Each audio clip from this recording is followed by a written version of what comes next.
오늘 본문이 사사기 6장 말씀인데요. 오늘 이 본문 말씀만이 아니라 기드온 전체의 삶을 좀 살펴보려고 합니다. 어렸을 때 기드온 하면 생각나는 게 딱 두 가지 정도였어요. 300명이라는 그 인원하고요.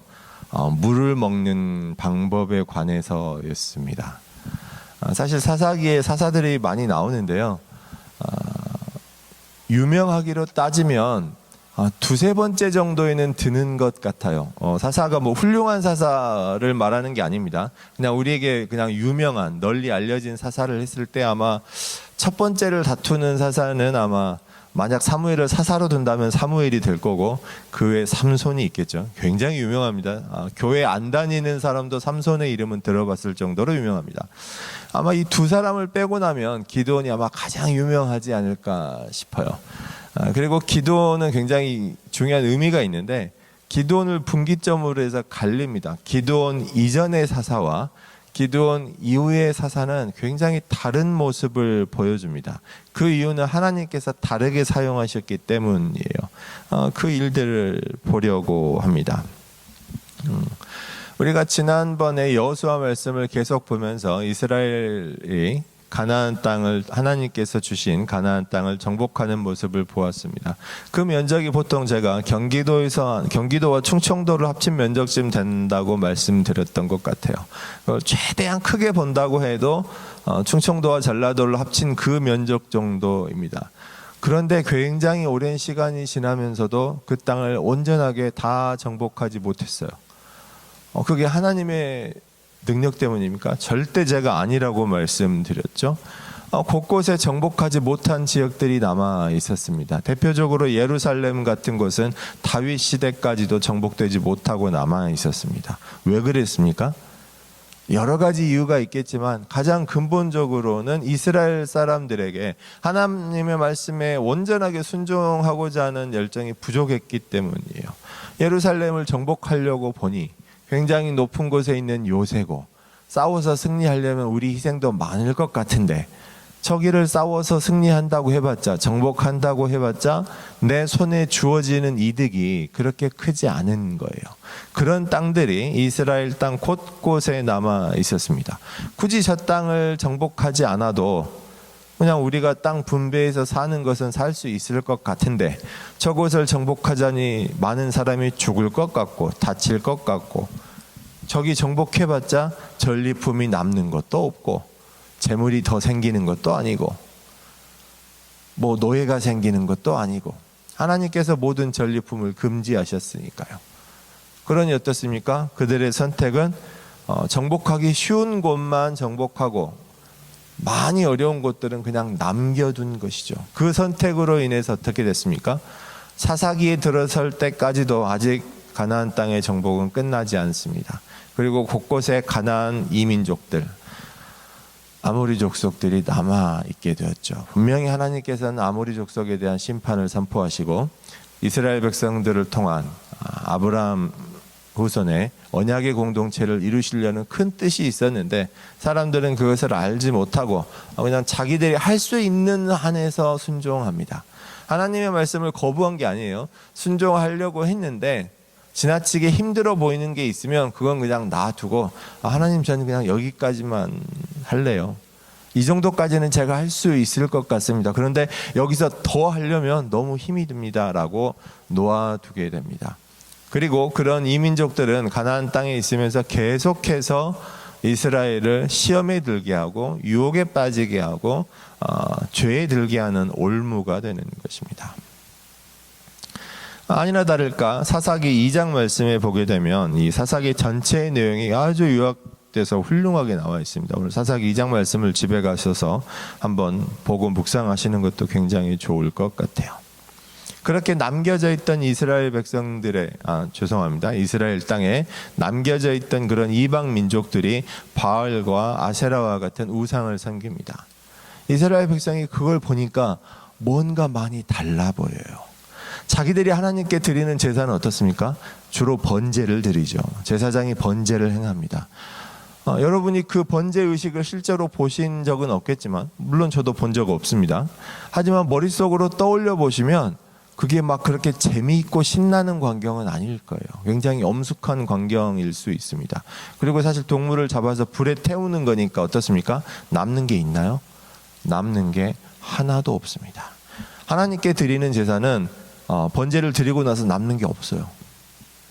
화목제 같은 예물은 고기가 남아서 같이 먹을 수라도 있지요. 번제는 남는 게 하나도 없이 다 태워집니다. 아니, 그런데 가나안 땅에 남겨진 이방 민족들이 바알과 아세라를 섬기는 걸 보니까 그게 아니에요. 뭔가 신납니다. 재밌는 게 굉장히 많은 것 같아요. 예배 드리는 과정 자체가 뭔가 신나고 재미있어 보입니다. 그래서 죄에 빠지게 되는 거죠. 우리는 왜 이렇게 다르지? 이렇게만 할 수 있는 게 아니었네 라고 생각하게 되죠. 단순히 예배하는 것을 떠나서 그 안에 쾌락적인 요소, 내가 원하는 것들이 들어가게 됩니다. 주로 성적인 쾌락도 많이 포함되게 되죠. 그래서 이스라엘 백성들이 우상을 섬기게 됩니다. 이들이 결코 여호와 하나님을 잊은 게 아니에요. 하나님을 믿는다고 하면서 하나님께 예배도 드리면서 번제도 드리면서 바알과 아세라도 함께 섬기는 거예요. 이게 사실은 더 무서운 일입니다. 그래서 기드온 이전에 있었던 사사들 과정을 보면요, 이스라엘이 범죄합니다. 우상을 섬겨요. 그래서 하나님께서 재난을 주십니다. 주로 전쟁을 많이 사용하셨어요. 그러면 이제 이스라엘 사람들이 고통 가운데 부르짖습니다. 하나님이 우리를 구원하소서. 그럼 하나님께서 사사를 세우세요. 그래서 많은 사사들을 통해서 구원하십니다. 그런데 그렇게 구원받고 나서도 그 순간은 회개하고 돌아왔는데 그 사사가 살아있을 동안에는 그래도 그런 대로 괜찮아요. 그 사사의 말을 듣고 하나님 앞에 온전하게 살려고 노력했던 것 같습니다. 그런데 그 사사가 죽고 나면 어떻게 됩니까? 또 자기들 사이에 있는 그렇게 바알과 아세라를 섬기는 다른 민족들을 보면서 또 죄에 빠지고 또 시험에 들게 됩니다. 그리고 이제 또 하나님께 벌을 받고 하나님께 또 고통 가운데 부르짖고, 그럼 하나님은 또 불쌍히 여겨서 사사를 세워서 구원하시고, 이 과정이 계속해서 반복되는 거예요. 이게 기드온 때까지의 입장이었다면 기드온 이후로는 이게 살짝 바뀌게 됩니다. 자, 6장 말씀에 보면 어떻게 되냐면 하나님께서 바로 사사를 세우시지 않아요. 하나님께서 선지자를 먼저 보내십니다. 그래서 야단을 치세요. 기드온 이전에는 이스라엘 백성들이 굉장히 고통 가운데 부르짖으면 하나님께서 사사를 바로 세우셔서 구원하셨는데, 이제 기드온의 때에는 하나님의 선지자를 먼저 보내셔가지고 야단을 치세요. 그리고 기드온을 세우십니다. 자, 기드온 앞에 나타나시는 장면도 참 특별합니다. 하나님의 사자가 기드온에게 나타나셔서 기드온을 선택하시죠. 그런데 기드온의 태도가 어떻습니까? 하나님을 굉장히 두려워하고 하나님을 찬송하고 그런 모습이 아니죠. 불평하는 모습을 보입니다. 오늘 말씀 보시면 첫 장이 그렇게 표현됩니다. 11절 말씀에 뭐라고 나옵니까? 여호와의 사자가 나타났어요. 자, 12절에서 큰 용사여 여호와께서 너와 함께 계시도다. 자, 하나님께서 너와 함께 하신다라고 하신 거예요. 얼마나 감사한 일입니까? 그런데 기드온의 반응이 어때요? 불평같이 보이지 않으세요? 13절에 보니까 오 나의 주여, 하나님이 함께 계시면 어떻게 이런 일이 일어납니까? 지금 기드온이 뭘 하고 있냐면요, 미디안이 쳐들어와서 이스라엘을 7년간 지배하는 도중에 너무나 잔혹하게 지배했던 것 같아요. 먹을 걸 다 뺏어가니까 어떻게 식량이 없어서 사람들이 굶주리고 너무나 궁핍함 가운데 하나님께 부르짖어서 지금 하나님께서 사자를 보내신 건데, 기드온이 지금 밀을 이제 갑자기 단어가 생각이 안 나네요. 그 곡식을 뭐라고 하죠? 나다를, 예, 죄송합니다. 예, 아무튼 탈곡이라고 하나요? 예, 아무튼 밀을 수확을 해서 그걸 거두고 있는데 그거를 겉에서 드러나게 못해요. 그래서 포도주 큰 포도주 통 안에 들어가서 몰래 하고 있는 그 와중에 하나님의 사자를 만난 거예요. 그 사자가 하나님께서 너와 함께 하신다라고 하니까 기드온이 불평에 찬 소리를 내뱉습니다. 하나님이 함께 하신다고요? 하나님이 함께 하시면 내가 지금 왜 이러고 있습니까? 라는 거예요. 왜 우리에게 이런 일이 일어났습니까? 라는 거예요. 왜 미디안 밑에서 우리가 이렇게 고통을 받고 있고 우리는 왜 이렇게 궁핍한 가운데 먹을 것도 없이 이렇게 고통받고 있느냐는 거예요. 우리 조상들이 계속 말해 왔었는데 하나님께서 우리를 이집트에서 구원하시고 노예로 있던 우리를 해방시키시고 광야에서 그런 수많은 기적을 행하시고 이 가나안 땅을 우리에게 큰 이적 가운데 주셨다고 했는데 그러면 그 이적들이 왜 지금은 일어나지 않습니까? 라고 불평하는 거예요. 어디서 많이 들어보신 것 같지 않으세요? 우리 성도분들이 하나님께 기도하면서 부르짖는 혹은 다른 사람들에게 불평하는 말 같지 않습니까? 사실 목회자들 사이에서도 이런 이야기가 있었던 기억이 납니다.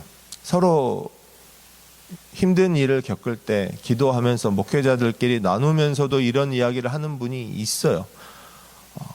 왜 우리의 인생을 이렇게 힘들게 하십니까? 하나님께서 함께 하신다면 이렇게 될 이유가 없지 않습니까? 혹은 하나님께서 왜 지금은 그런 표적들을 내게 보이지 않으십니까? 그것은 정말 참된 신앙의 표현이라기보다는 너무나 힘든 가운데 나타났던 고백이라고 생각이 되어집니다. 아마 저도 기드온도 아마 그랬을 거라고 생각해요. 그런데 하나님께서 기드온을 선택하셨을 때 이런 불평, 불만을 들으시고도 기드온을 야단치신 게 아니었죠. 그리고 기드온이 표적을 요구합니다. 그러니까 특별한 표적이 하나 있어요. 염소 고기를 준비해서 바위 위에 놓고 국을 부으라고 되어 있죠. 이거는 브로스, 그러니까 국물을 붓는 거예요. 그랬는데 하나님의 사자가 이적을 행하니까 바위에서 불이 나와서 고기와 물이 다 살라졌죠. 어떤 유명한 장면이 생각나지 않으신가요? 엘리야의 갈멜산 사건이 생각나시죠? 이제 기드온이 알라스 슬퍼하며 부르짖습니다. 내가 이제 죽게 되었도다. 이 사람이 진짜 하나님의 사자, 죄송합니다. 사람이 아니죠. 이가 하나님의 사자였다는 것을 확실하게 알게 됐어요. 그러니까 이제 나는 죽게 되겠구나라고 슬퍼합니다. 그러니까 하나님께서 다시 위로하세요. 안심하라, 내가 죽지 아니하리라. 그리고 이제 기드온은 하나님의 말씀에 순종해서 특별한 일을 합니다. 바알의 제단을 헐고 그 옆에 세워진 아세라 목상을 찍어서 그 나무를 땔감 삼아서 하나님께 번제를 드려요. 근데 그 일을 언제 합니까? 낮에 못해요.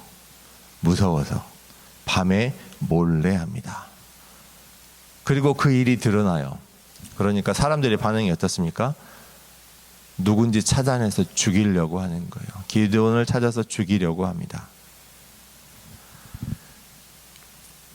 이 모습들을 보면 그럼 왜 이전에는 기드온 이전에는 그냥 하나님께서 사사를 선택하셔서 이스라엘 백성을 구원하셨다 이렇게 단순하게 끝나는 문장이 단순하게 끝나버렸던 스토리가 기드온은 왜 이렇게 막 뭔가 스토리가 복잡하고 많을까요? 물론 기드온에게 어떤 특별한 중요한 점들을 있다고 생각해 볼 수도 있지만 그 이전의 사사들은 사사가 주인공이 아니었습니다.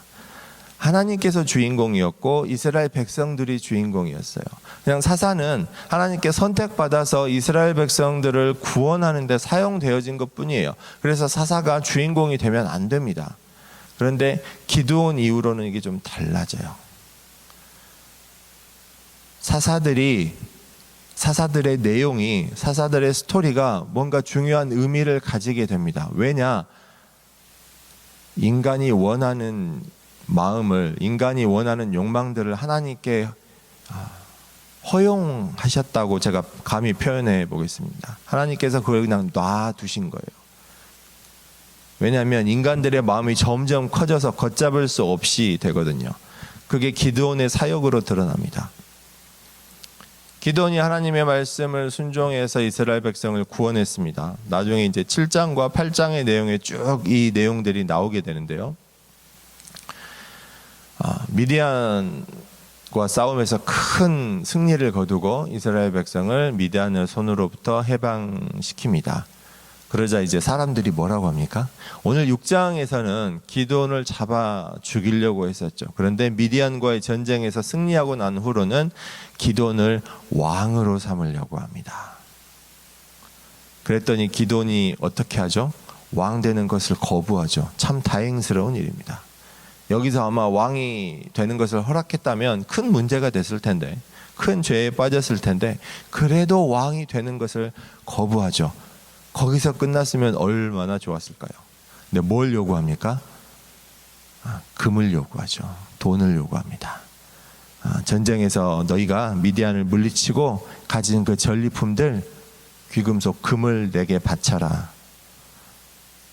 그 금을 가지고 뭘 합니까? 금으로 에봇을 만들어요. 자, 기드온의 사역을 잘 생각해 보십시오. 무엇으로 시작했습니까? 바알의 제단을 헐고 아세라의 목상을 찍어서 그것으로 하나님께 번제 드린 것, 즉 우상을 섬기는 것을 그치게 한, 막는 것으로 기드온의 사역이 시작됐는데, 그 모든 과정을 거치고 미디안과의 전쟁, 그 험한 과정을 다 거치고 나서 끝날 때는 무엇으로 끝납니까? 하나님께서 금지하신 전리품을 획득하는 것을, 금을 받아가지고 그 금을 모아서 에봇을 만듭니다. 새로운 우상을 만드는 것으로 기드온의 사역이 마무리된다는 것이죠. 그리고 나서 짧게 소개되는 게 있는데, 기드온에게 아내가 굉장히 많았답니다. 그래서 아들만 70명이래요. 딸은 기록되지 않았으니까 뭐 딸도 한 70명 같이 따지면 자녀만 140명이 넘는 거예요.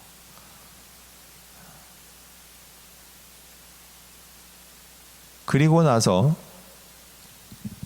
첩의 아들인 아비멜렉이 그 아들들을 다 죽이고 왕이 되는 그런 모습이 보여지는데, 딱 그 모습이 뭐냐면 초기 왕국 형태에서 왕권을 위해서 서로 형제끼리 죽고 죽이는 그런 왕권 다툼의 모습을 보여주지 않습니까? 잘 생각해 보셔야 돼요. 사람들이 모여서 기드온에게 왕이 되어달라고 했을 때 기드온이 거절은 했어요. 그런데 뭘 해요? 아내를 여럿 두어서 아들만 70명을 두고 사람들에게 전리품 금을 요구해서 그 금으로 우상을 만들어 섬기게 하고 자기 영향력을 행사한 거예요. 그럼 그게 왕하고 뭐가 다르죠?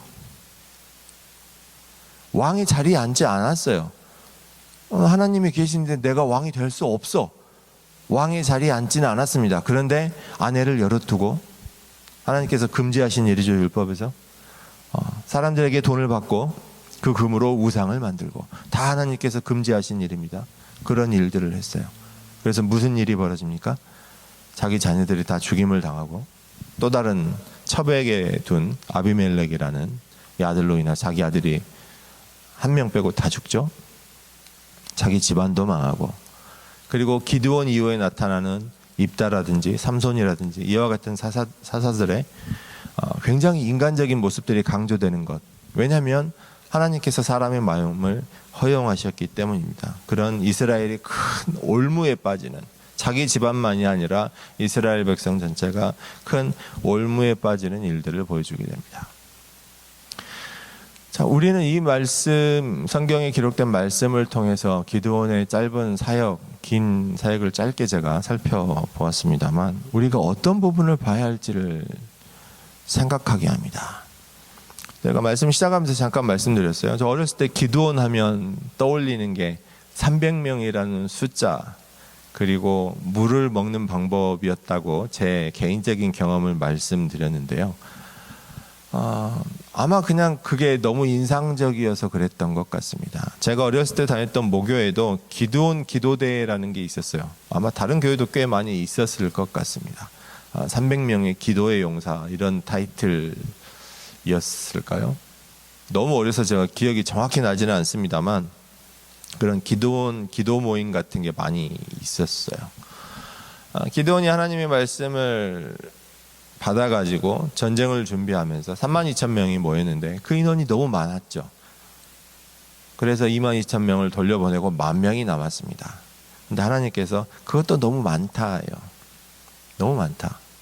그래서 그 10,000명을 300명으로 줄이시는데 사용한 방법이 그들을 물가로 끌고 가서 물을 먹는 방법으로 골라내셨어요. 그냥 개처럼 그냥 얼굴을 물에 대고 먹는 사람과 손으로 움켜잡아서 먹는 사람으로 나누셨죠. 그래서 10,000명 중에서 9,700명은 그냥 먹었던 것 같아요. 300명은 손으로 떠서 먹었나 보죠.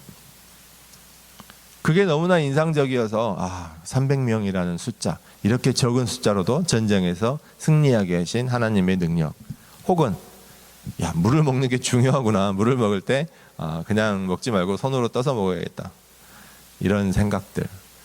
사실 기드온의 인생과 하나님께서 기드온을 사용하신 방법과 하나님께서 이스라엘을 구원하신 그 내용을 보면 이 두 가지는, 특히나 물을 먹는 방법은 아무런 의미가 없어요. 그냥 작은 사람을, 작은 인원을 사용하신 것 뿐입니다. 그런데 우리는 겉으로 드러나는 인상적인 모습을 보면서 중요한 것들을 놓치고 있다는 생각이 들어요. 기드온 참 능력의 사람이구나. 하나님께서 사용하신 능력의 사람이다. 나도 기드온처럼 돼야 되겠다. 그래서 저런 제목을 썼는지도 모르겠어요. 기드온이 과연 하나님의 사람이 맞나? 분명히 맞죠. 하나님께서 선택하신 사사를 제가 뭐라고 부정하겠습니까? 그런데 기드온의 모습을 보면 우리 기준으로 볼 때도 뭔가 이상한 모습들을 많이 보게 된다는 거예요. 징조를 요구하는 것만 봐도 그렇습니다. 하나님의 사자를 만났을 때 표징을 요구한 것은 그렇게 이해하고 넘어갈 수 있어요. 모세도 그랬고요. 많은 선지자들도 하나님의 임재를 경험하게 되면 너무나 두렵고 겁이 나고 떨리기 때문에 그렇게 표징을 요구하는 경우가 많습니다. 모세도 그랬죠. 근데 그 다음을 보세요. 또다시 표징을 요구합니다. 미디안과 전쟁을 앞두고 양털 스토리가 나오게 돼요. 하나님, 양털에만 이슬이 맺히게 하시고 바닥에는 이슬이 없게 해주세요. 하나님께서 그걸 또 들어주세요. 그랬더니 양털을 짰더니 물이 엄청 많이 나올 정도로 이슬이 맺힌 거예요. 거기서 끝났으면 좋았을 텐데 또 합니다. 이번엔 양털은 마르게 하시고 바닥에만 이슬이 있게 해주세요. 이게 뭘까요? 물론 저도 연약한 사람인지라 하나님께 중요한 사명을 받으면 기드온과 같이 되지 않을 자신이 있다라고는 감히 말씀드리지 못하겠어요. 그럴 수 있습니다. 연약한 마음에 확신이 없어서 하나님 부족한 믿음을 더하여 주옵소서. 이제 곧 미디안과 전쟁해야 되는데 제게 이길 수 있다는 승리의 확신을 주옵소서. 이럴 수 있습니다. 그래서 하나님께서 기드온에게도 허락하신 거겠죠. 그런데 이게 과연 정말 하나님의 사람에게 합당한 자세인가는 잘 생각을 해봐야 합니다. 그 후로도 기드온의 마음이 하나님 앞에서 만족스럽지 못하셨던 것 같아요. 그래서 이제 기드온이 표징을 요구하기 전 하나님께서 먼저 주세요. 너 아직도 불안하면 내려가 봐. 다른 사람들의 꿈을 통해서, 다른 사람들의 꿈을 해석하는 것을 통해서 기드온이 마음에 확신을 얻고 승리하게 됩니다. 기드온이 과연 그 인생을 통해서 하나님께 순종했는지 살펴보기 원합니다. 기드온 이후로 그 이후의 사사들은 점점 더 인간적인 모습들을 보이게 돼요. 그 이전까지는 하나님이 주인공이고 이스라엘 백성이 주인공이어서 사사들이 나서면 안 됐어요. 그런데 기드온 이후로는 조금 다른 모습들을 보여줍니다. 삼손에 가서는 그게 굉장히 절정에 달하죠. 이 모습들이 그냥 과거에 그런 일이 있었어로 끝나면 참 오히려 더 좋을 수도 있을 것 같은데, 가장 안타까운 것은 현대교회의 모습들이, 우리 성도들, 우리 목회자들의 모습들이 어떻게 보면 사사기에 나오는 수많은 사람들 가운데, 사사들 가운데 기드온과 가장 비슷한 것 같아요. 기드온의 좋은 모습만 좀 비슷하면 얼마나 좋을까요? 그런데 그게 아니라 세상의 것들을 앞에 두고 갈등하는 모습에서 그런 비슷한 점을 본다는 것이 가장 안타깝습니다. 기도원의 출발은 굉장히 좋았습니다. 하나님께서 말씀을 주시니까 비록 겁은 났어요. 두려웠어요. 이거 어떡하지? 사람들한테 걸리면 내가 죽을 수도 있을 것 같은데, 그렇지만 순종하는 마음으로 어쩌겠습니까? 안 하는 것보다 훨씬 낫죠. 밤에 몰래 가서 바알의 제단을 헐고 아세라 목상을 찍었습니다. 여기까지만 해도 정말 좋았는데, 다 승리한 후가 문제입니다. 하나님의 말씀을 받고 처음에 순종해서 나아갈 때는 여러 가지 어려움이 닥칠 때 순종해서 나가는 것 정말 좋은데, 더 위험한 것은 많은 것을 가졌을 때입니다.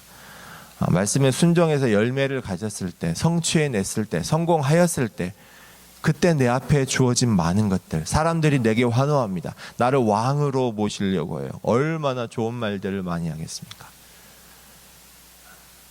그래도 다행인 것은 중심을 잡고 왕은 될 수 없었다, 왕은 되지 않겠다라고 했다는 것인데, 문제는 그 마음속의 본성이 사실은 왕이 되고 싶었던 것 같아요.